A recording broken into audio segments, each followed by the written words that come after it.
ပရိသတ်ကြီးအားလုံးပဲမင်္ဂလာပါကျွန်တော်ယနေ့တင်ဆက်ပေးချင်တာကတော့ကျွန်တော်ရဲ့ပိတ်သက်များအတွက် Oreo Board ချစ်တေးချိုဆိုတဲ့လုံချင်းဝတ္ထုအချစ်ဇာတ်လမ်းလေးကိုဖတ်ပြပေးမှာဖြစ်ပါတယ်ကားကိုဘိန်းတလိမ့်စာလေးဆက်ပြီးပြေးဖို့တော့ဘလို့မှစူးစမ်းအားထုတ်လို့မရတော့သည့်အဆုံးတွင်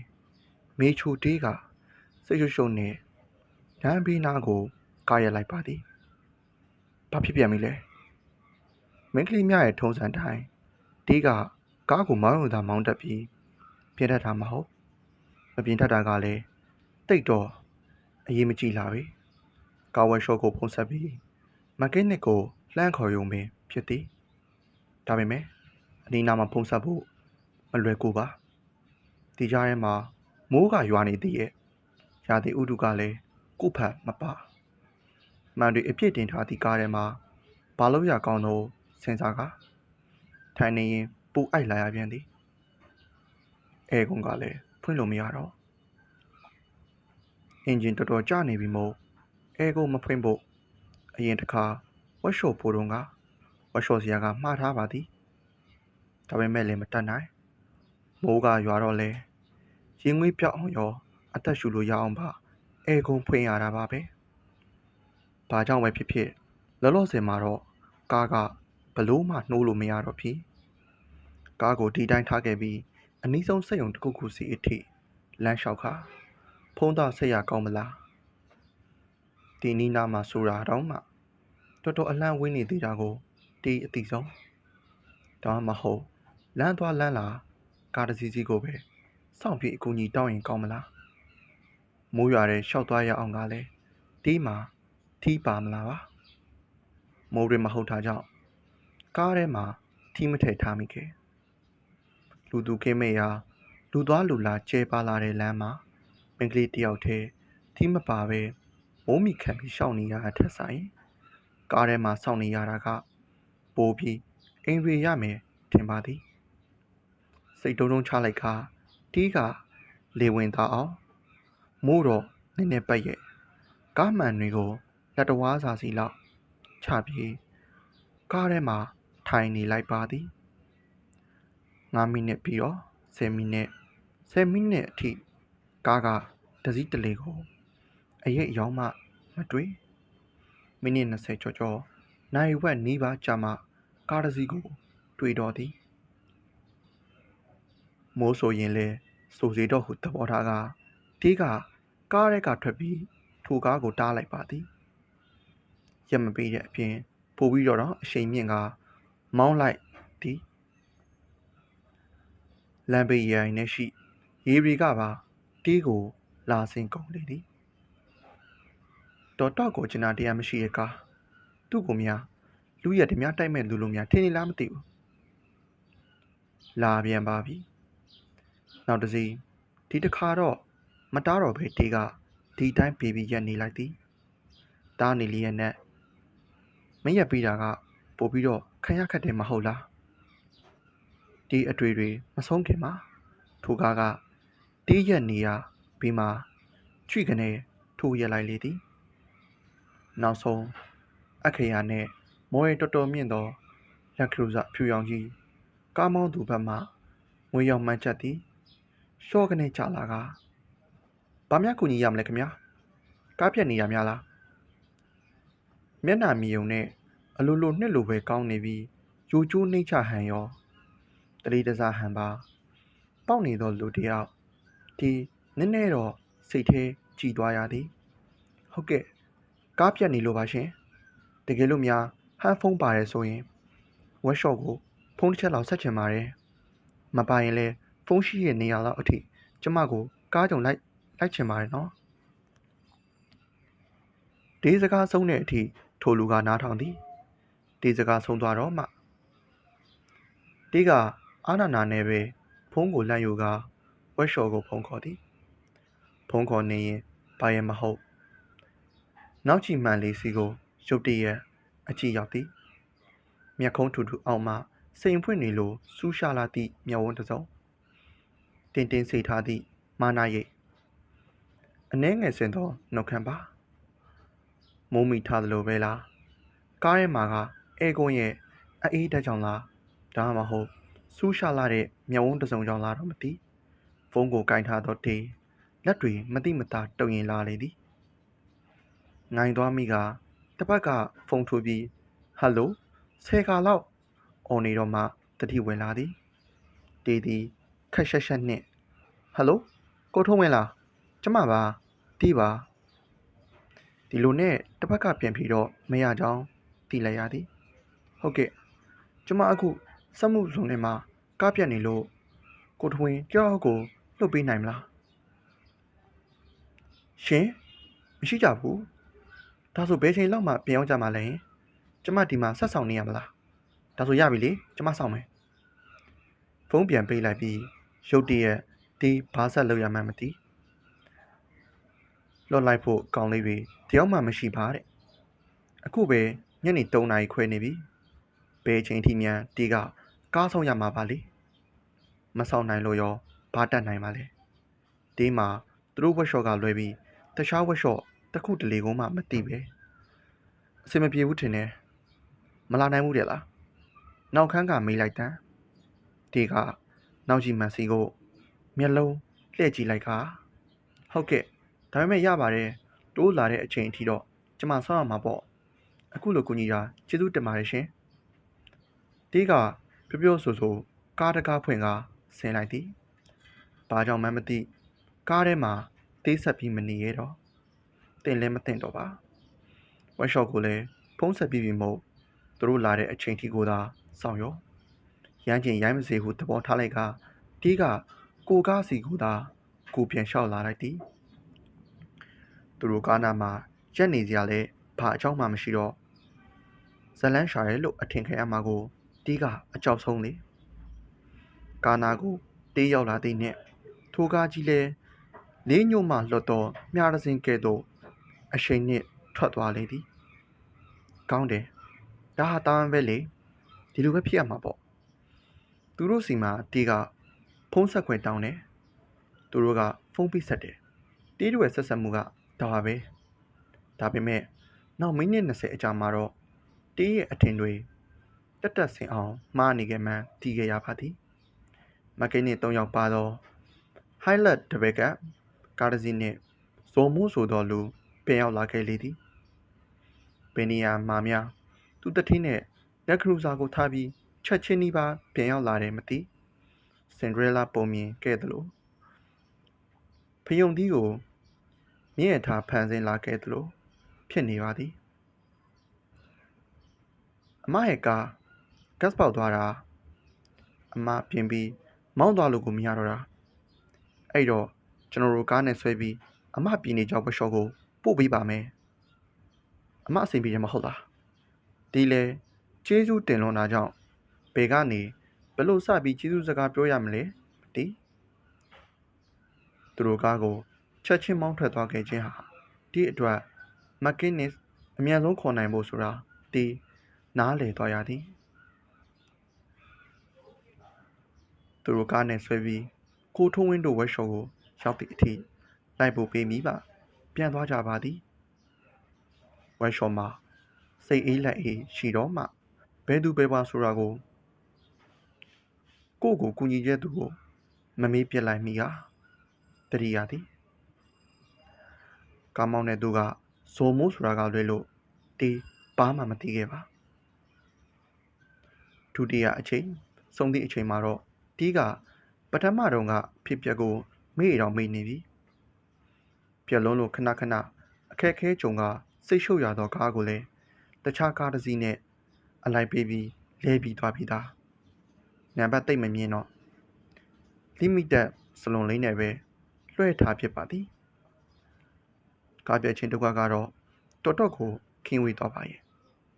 ဝက်ရှော့ကိုခဏဖုံးဆက်ပြီးမက်ကင်းနစ်ခွဲရသောဝက်လဲကျွတ်သွားပါသည်အဲ့ဒီနေ့ကမထင်မှတ်ဖဲဆုံရခြင်းသည်တီးရဲ့တငယ်ချင်းဘရုံမှအလုပ်လုပ်နေသော Garden Hotel ကိုရောက်ရှိ၍ပါတီးရဲ့ဆိုင်တွေမှာကိုယ်တိုင်ဝင်ပြီးပါဝင်တဲ့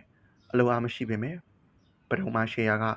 4 ပုံ 1 ပုံလောက်ပါသည်6 လတစ်ခါလောက်တီးက စင်းရှင်းတဲ့နေ့အချိုးမြတ်ကိုရှင်းပေးသည်ပရုံမအိမ်ဘက်ကိုမရောက်ဖြစ်တာမို့အလုပ်လုပ်ရာဟိုတယ်မှာပဲဝင်ပေးဖြစ်ခြင်းဖြစ်သည်ပရုံမကားတဲ့ဟိုတယ်မှာ assistant marketing manager ဖြစ်ပါသည်ပရုံမရုံငန်းကိုရောက်တော့ပရုံမမရှိဘူး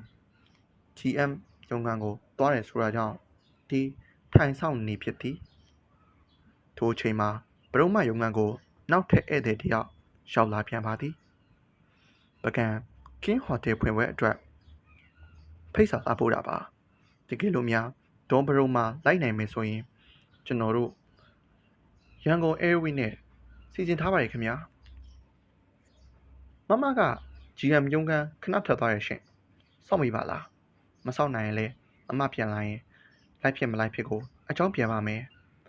ဘရုံမလက်ထောက်ကောင်မလေးနဲ့စကားပြောနေသောထိုဧည့်သည်ကိုကြည့်ရင်တေးစိတ်ထဲမြင်ဘူးသလိုဖြစ်လာရသည်တနေ့ရရမှာမြင်ဘူးပါတယ်အစဉ်သဖြင့်ကြိုးကျိုးနေရဲ့မျက်နှာထားနဲ့စောမိုးဆိုတဲ့လူမိုးရွာထဲမှာကားပြက်ပြီးအတော့ကိုစိတ်ရှုပ်ခဲ့ရသောနေ့တစ်နေ့ကိုသတိရသွားရသည်တေးကိုအစာဆုံးကူညီခဲ့သူတစ်ဆက်တည်းမှာပဲစူးရှက်ရှက်မျက်ဝန်းတစ်စုံကိုပါတေးသတိရသွားသည်စောမိုးကလည်းတေးကိုမှတ်မိပါသည်အမ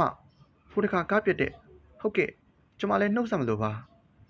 အဲ့ဒီတုန်းကကျေးဇူးတင်စကားတီတီချာချာမပြောလိုက်ရဘူးရပါတယ်အမရဲ့ခက်ခဲဖြစ်နေလို့သူကိုကူညီရတာလုပ်တဲ့နယ်ကိစ္စပါအခုရောကားအချိန်ကြီးကောင်းသွားပြီလားဟင်းခဏပြက်လွန်လို့တခြားကားတစ်စီးနဲ့ပဲလဲလိုက်တော့တယ်ကြာတော့ဓမ္မခံနိုင်တော့ဘူးလေကောင်းပါတယ်အမမိန်းကလေးတယောက်တည်းသွားနေရဆိုတော့စိတ်ချရတဲ့ကားပဲကောင်းတယ်မဟုတ်ရင်အရင်ဒုက္ခရောက်တယ်ဒီလိုပြောနေတော့မှပဲပရုံမာလေးကြီးရမြုံရန်ကပြန်ရောက်လာပါသည်ပရုံမာရောက်လာတော့ဇုံမိုးကသူ့လိုင်းအလုပ်ကိစ္စတွေပြောနေတော့ဒီလေအလိုက်တသိပင်ခလန်းလန်းမှာတွားထိုင်နေလိုက်သည်ပရုံမာနှစ်တော့လုပ်ငန်းသဘောအရာရင်းနှီးပုံပါဇုံမိုးကအလုပ်ကိစ္စပြီးသွားပြီပြန်ကာနီးမှာဒီကိုပြုံးပြယုံသာနှုတ်ဆက်သွားသည်ဒီလေလူမှုရေးအရာတော့ပြန်ပြီးပြုံးလိုက်တာပဲဇုံမိုးထွက်သွားတော့မှပရုံမာဇုံမိုးနဲ့ရှင်နဲ့သိရလားတေးသိရပေါ့ဟုတ်ပါဘူးကျွန်တော်ကားပြက်တုံးကတခါကူညီပေးဘူးတယ်ဒီလောက်ပါပဲဘာဖြစ်လို့လဲဇုံမိုးကဦးတီခန့်နိုင်ရဲ့မန်နေဂျာလေရှင်သိတယ်မဟုတ်လားဦးတီခန့်နိုင်ကိုကြားဦးပါတယ်မြမပြည်ရဲ့အချမ်းသာဆုံးစီးရင်ဝင်လုပ်ငန်းရှင်တယောက်ပဲဥစ္စာအဲ့ဒါတော့ကြုံမအားပါဘူးကြုံမအားသေးပါဘူးဟဲ့ဒါဆိုရင်ဒီကားပြက်တုံးကတွေ့ခဲ့တဲ့စူးရှာတဲ့မြောင်ဝန်းပိုင်ရှင်စီးပွားရေးလုပ်ငန်းရှင်တယောက်ဆိုတာတော့သူ့အခြေအနေကိုကြည်ရနေတဲ့တီးပြီးသားပါပဲဦးတီခန့်နိုင်ဆိုတာကိုတော့ဘယ်တော့မှပြောမှသိရမှာဦးတီခန့်နိုင်ရဲ့လုပ်ငန်းတွေသည်မရေတွက်နိုင်လောက်အောင်ကိုများပြားလွန်လာရဲ့ဟိုတယ်တွေစူပါမားကတ်တွေထေကျုပ်စေုံတွေဆန်လုပ်ငန်းတစ်လုပ်ငန်းအိမ်ဆောက်ပစ္စည်းဖြန့်ဖြူးရေးဆိုင်တွေဆောက်လုပ်ရေးလုပ်ငန်းတွေနောက်ထပ်ပြောမပြနိုင်လောက်အောင်ရှိပါသေးသည်အဲဒါကြောင့်လေသူ့ရဲ့မျက်ဝန်းတစ်စုံဟာမာနရောင်စွန့်နေတာပေါ့သူ့မာနကတမင်တကာတောင်ဝေးယူစေရမလို့သူများတွေလိုတကူးတကဖန်တီးစေရမလို့ပဲအရှိန်ဝါကြီးတစ်ခုလိုရှိနေပြီသားဒါတွေထားပါတော့ကိုနဲ့ဘာမှမဆိုင်သူဘယ်သူပဲဖြစ်ဖြစ်ကိုလည်းဘာမှပို့ပြီးထူးကြမလားလောဆယ်မှာတော့ဗိုက်စားနေပါပြီကျိုးတို့တခုတွားစားရအောင်ဘရောမှာရှင်ဘာစားပြီလဲသမင်းတော်စားပြီကော်ဖီတောက်မယ်လေကျုပ်တိုက်ပါမယ်တည့်ရဲ့ဒါမှမဟုတ်ဖူးတစ်ခုပဲစားမလားဝိတ်လျှော့နေရဲ့တက်နိုင်တယ်မြအရေးပဲတောက်မလားလို့ဗိုက်စားတိုင်းစားနေကြရင်ဝဝတွတ်တူကြီးဖြစ်လာတော့မှာဟုတ်ပါပြီဖက်ရှင်တန်ငါကြီးရဲ့ဘရုံမအလုပ်တွေလက်စာတက်တာကိုခဏဆောင်ပြီးမှနှစ်ယောက်သားကော်ဖီဘားရှိရာပရမတ်ကိုတက်လာခဲ့ကြသည်မိုးရင်းဆိုတော့အယောင်ကြမယ်ထင်လားမစိုးဘူးနော်အယောင်တက်တာပဲဟိအဆင်ပြေရပဲလက်စော်တကွင်းကိုအောက်ထက်ကကျူးဝဲရှော့မှာတွားကြည့်ရလေကြိုက်လို့ရှင်လာပြည့်ရဲ့ပတ်စံနဲ့ပြင်သွားဝယ်ရမယ် ပတ်စံတော့အိမ်ပြပါမှာမဟုတ်တော့ဘူးဘာလက်စော်လဲစိတ်နှင်းမြအကွက်တွေဖော်ထားတဲ့လက်စော်ပါပတ်စံကရတာနဲ့အဖက်တင်တာတစ်ခုခုမြန်ဝယ်ထားမှာမဟုတ်ရင်အင်ကြီးလှအတွင်းဝယ်လိုက်ဖနက်လေးလှအတွင်းဝယ်လိုက်နဲ့ဘာမှအဖက်မတင်ပဲကုန်ရောကော်ဖီတောက်ပြီးရင်တွားကြည့်ကြမယ်လေ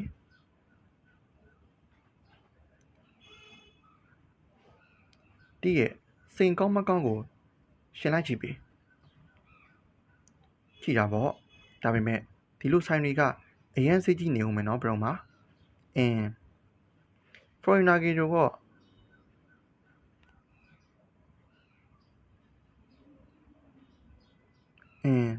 foreigner တွေကိုတော့ FVC နဲ့ရောင်းတာပေါ့ကျုံတွေကတော့ဆိုင်ပိုင်ရှင်အမကြီးနဲ့ခင်နေတော့သူတို့ဈေးကိုအမှန်ဆုံးရအောင်ထွက်ပေးပါတယ်နှစ်ယောက်သားစကားတပြောပြောနဲ့ဘေးဘက်ဝင်ကျင်ကိုလည်းတိတ်သတိမထားမိဟိုတယ်မှာတဲကြတဲ့ဧည့်သည်တွေသာကော်ဖီဘားမှာအထိုင်များကြတာမို့လူရှင်းရင်နေပါသည်6လတာကာလအတွင်းမှာလုပ်ငန်းတိုးချဲ့ဖြစ်တာတွေအမြတ်အရှုံးတွေဘရုံမကိုကော်ဖီတောင်းရင်အချမ်းဖြင်းရှင်းပြနေဖြစ်ပါသည်ဘရုံမကငွေကြီးဖက်ပါဘရုံမကငွေကြီးတက်ပါဝင်သူသာဖြစ်ပြီးတီးကလုပ်ငန်းတစ်ခုလုံးကိုဦးစီးသူဖြစ်သည်မိန်းကလေးအသုံးအဆောင်အလားပါဖက်ရှင်ပစ္စည်းမျိုးမျိုးကိုဟောင်ကောင်မလေးရှားစင်ကာပူဘန်ကောက်ကနေကို့တပိုင်းတစ်နိုင်ပဲတင်သွင်းပြီးရောင်းသောဆိုင်လေးပါစဖွင့်တုန်းကတော့ဘိုးကျိုဈေးမှာစဖွင့်ခဲ့တာအခုတော့ဖောက်သည်များလာပြီးရောင်းအားလည်းတက်လာတာကြောင့်ယူဇနာပလာဇာရဲ့ရန်ကင်းစင်တာမှာပါဆိုင်ခွဲတွေဖွင့်နိုင်ခဲ့ပါသည်ကျောင်းပြီးကြတော့ဘရုံမာကခီးသွားလာရေးကုမ္ပဏီ travel ကုမ္ပဏီမှာတစ်ခုမှအလုပ်ဝင်သည်တီးကတော့ဝန်ထမ်းမလုပ်ချင်ဘယ်တော့တင်းငယ်လုပ်ငန်းပဲဖြစ်ဖြစ်ကိုယ်ပိုင်စီးပွားရေးပဲလုပ်ချင်တာကြောင့်တီးရဲ့ဆန္ဒကိုဖိုးဖိုးနဲ့ဖွားဖွားတို့ကဖြည့်ဆည်းပေးခဲ့သည်ပေ130ကျဲသောဖိုးဖိုးဖွားဖွားတို့ရဲ့ဘိုးဘွားပိုင်ချမ်းကြီးကိုတဝက်ခဲကရောင်းပြီးတီးအတွက်အရင်နှီးလုပ်ပေးခဲ့သောဖိုးဖိုးနဲ့ဖွားဖွားကိုတီးကျေးဇူးတင်လွန်းလို့မဆုံးနိုင်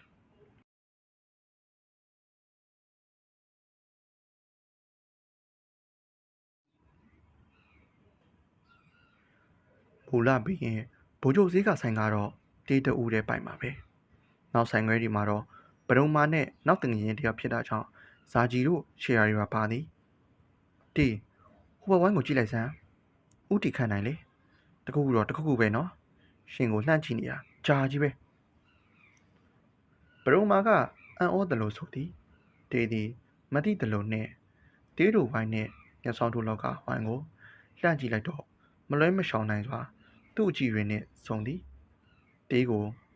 မှတ်မိနေမှန်းသိထားစေသောမျက်ဝန်းနဲ့အကြည့်ပြန်လွှဲဖို့ကြိုးစားလိုက်ပေမဲ့တေးအကြည့်မလွှဲနိုင်ခင်မှာပင်နှုတ်ခမ်းပြားတစ်ဖက်မတိမတာကော့တက်သွားသည့်အထိသူကပြုံးလိုက်လေသည်နှုတ်ဆက်လိုက်တဲ့အပြုံးတေးလဲ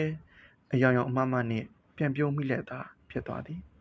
ရှင့်ကိုပြုံးပြနေရဲ့ရှင်နဲ့ဆုံမှုလိုလားတဲ့အကြည့်ပြန်လဲလိုက်တာနဲ့ဘရုံမမေးကိုထွက်လာတော့တာတေးကိုယ်တိုင်လဲအံ့ဩမိနေရရဲ့တစ်ချိန်သာတွေ့ဘူးယုံနဲ့သူ့တေးကိုမှတ်မိနေခဲ့တဲ့တိထပ်ပိုးပြီးတော့ပြုံးပြနှုတ်ဆက်ခဲ့ပြန်သေးသည်ဒါမှမဟုတ်တေးနဲ့တွေ့တဲ့အကြောင်းကိုဇော်မိုးကသူ့ကိုသတင်းပို့ထားပြီးလို့လားပဲ။အိုးဘာဖြစ်ပေါ့လေ။သူပြုံးပြရင်ကိုလည်းဝိချေတန်းကြီးပြန်ပြီးပြုံးပြရတာပေါ့။တကယ်လို့သူသာထိခတ်နိုင်ဆိုတဲ့အရှိန်အဝါတစ်ခုနဲ့လူတယောက်မဟုတ်ခင်အခုထပ်ပို့ပြီးတေးသူ့ကိုဟပပနှုတ်ဆက်မိမှာပါ။ကိုအခက်ခဲကြုံနေတော့ကိုညီခဲ့တဲ့သူတယောက်မို့ကော်ဖီတောက်ဖို့ဖိတ်ကောင်းဖိတ်ပါလိမ့်မယ်။ဒါမှမဟုတ်စကားတစ်ခွန်းနှစ်ခွန်းလောက်တော့မိတ်ဖွဲ့တဲ့သဘောမျိုးပြောပြရင်ပြောဖြစ်အောင်ပါအခုတော့ထိထပ်ပို့ပြီးတော့ဘာမှမတုံ့ပြန်နိုင်တီးပြုံးလိုက်တာကိုလည်းဘရုံမှာမမြင်နိုင်တာမို့ဟင့်မစုံဘူးပါဘူးငွေကြီးမှာဘရုံမှာရဲ့လူမားတာဖြစ်ပါလိမ့်မယ်မှုသားပဲတုံးလိုက်ပါသည်မဟုတ်ရင်မိကုန်းနေစက်တိုက်ဖြစ်လာမှာတေးတီတီးရဲ့ရုပ်ရည်ဟာတရင်လောက်တွေ့ပြီးုံနဲ့မမိနိုင်စရာကောင်းလောက်အောင်လှတဲ့ရုပ်ရည်မျိုးလည်းမဟုတ် မျက်နှာကျပုံနဲ့မျက်လုံးမျက်ခုံးနာရန်နှုတ်ခမ်းတို့လိုက်ဖက်စွာတည်ရှိကြပြီးဘယ်လိုအယောင်သေးမျိုးကိုပဲဝစ်ဆင်ကြည့်ကောင်းသောဖြူသည့်စည်းဝင်အသားရည်ကိုပိုင်ဆိုင်ရုံလောက်ပါပဲလူတွေကြားတဲ့ထင်ရှားပေါ်လွင်တာမျိုးလည်းမဟုတ်ပရုံမာကမှတစ်ချိန်တွေ့ဘူးယုံနဲ့မှတ်မိစေနိုင်သောပြမျိုးမဲ့မထင်လှသူပါလက်စွပ်ကြည့်မယ်ဆိုတောင်းမယ်လေကျုပ်လည်းအဖြစ်မှာဝင်စရာလိုရရှိနေသေးရဲ့တိတ်နောက်ကျနေမှာဆိုလို့ဘရုံမာကတော့ရတနာဆိုင်တဲ့ရောက်သည့်အထိဥတီခန့်နိုင်အကြောင်းကိုပဲပြောလို့မဆုံးသေးစီးပွားရေးလောကမှာဘလောက်အောင်မြင်တဲ့အကြောင်းသူချမ်းသာကြွယ်ဝမှုအတိုင်းတာဘလောက်ရှိရဲဆိုတာကိုတော့မှန်းဆလို့မရကြောင်းနဲ့ပြောပြီးသူနဲ့အခုနာမည်ကြီးနေတဲ့တက်သက်စာမော်တဲ့မင်းသမီးတယောက်အကြောင်းတငယ်ချင်းအရင်ခောက်ကြီးမို့သာဘရုံမာပြောသမျှနားထောင်နေရပေမဲ့ဘရုံမာစကားသံတွေကိုဒီကြားတစ်ချက်မကြားတစ်ချက်ပင်အသေးပုံပရံများနီရဲဆိုလေးကိုလေးလုံးစီစိန်ပွင့်နေနဲ့ရန်ထားတဲ့အသေးပုံလော့ကတ်တီလေးကိုအကြည့်မလွှဲနိုင်ပရံများကအရေးသွေးကောင်းလာကနေရဲဆိုလန့်နေသည်အယောင်တွေထဲမှာတီးချေဆုံးအယောင်ကအနီရောင်ဖြစ်ပြီးရဲနာရီထဲမှာလည်းပရံများကိုတီးအချိုက်ဆုံးပါဈေးနှုန်းကတ်ထားသောကတ်ပြားလေးကိုကြည့်လိုက်တော့ US ဒေါ်လာ2500တဲ့အကြည့်လွှဲထားလိုက်သည်အိမ်မက်ထဲမှာပဲဝယ်ရတော့ပါပြီတိုက်တိုက်ဆိုင်ဆိုင်ပေါ့ US ဒေါ်လာ2500တန်လော့ကတ်တီကိုကြိုက်မိသွားရသလိုအရှိန်အဝါကြီးမြင့်လာတဲ့သူတစ်ယောက်နဲ့ဆုံခဲ့ရတဲ့နေ့ပါပဲ